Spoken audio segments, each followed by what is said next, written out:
ഇത് ഒരു obstacle detection സെൻസറാണ്. ഇതിൻ്റെ പേര് IR സെൻസർ എന്നാണ്, ഇൻഫ്രാറെഡ് സെൻസർ. അപ്പോൾ ഇതിനകത്ത് പ്രധാനപ്പെട്ട പോർഷൻസ് എന്ന് പറഞ്ഞാൽ ഒരു ട്രാൻസ്മിറ്റർ ഉണ്ട്, ഒരു റിസീവർ ഉണ്ട്. നമ്മുടെ ടിവിയുടെ റിമോട്ടിലൊക്കെ യൂസ് ചെയ്യുന്ന സെയിം ഫിനോമിനനാണ്.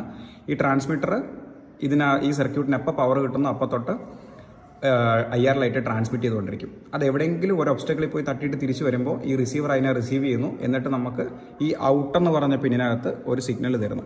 ഓക്കെ, അതായത് ഒബ്സ്റ്റക്കിൾ ഉണ്ട് എന്നുള്ളത്. പക്ഷേ ഇത് നമുക്ക് സൺലൈറ്റിൽ യൂസ് ചെയ്യാൻ പറ്റില്ല. കാരണം സൺലൈറ്റിലെ IR ഈ റിസീവർ റിസീവ് ചെയ്യും, ഈ സെൻസർ ഫുൾ ടൈം ഓൺ എന്നുള്ളൊരു സിഗ്നൽ തന്നുകൊണ്ടിരിക്കും. ഫുൾ ടൈം ഒരു ഒബ്സ്റ്റക്കിൾ ഉണ്ടെന്നുള്ളൊരു സിഗ്നൽ തന്നുകൊണ്ടിരിക്കും. അപ്പോൾ ഇതിനകത്ത് പാർട്സ് എന്ന് പറഞ്ഞാൽ ഒരു ട്രാൻസ്മിറ്റർ ഉണ്ട്, റിസീവർ ഉണ്ട്. ഇനി അതുപോലെ തന്നെ നമുക്കത് ഇവിടെ ഒരു ചെറിയ പ്രീസെറ്റ് ഉണ്ട്, ഒരു പൊട്ടൻഷ്യോമീറ്റർ.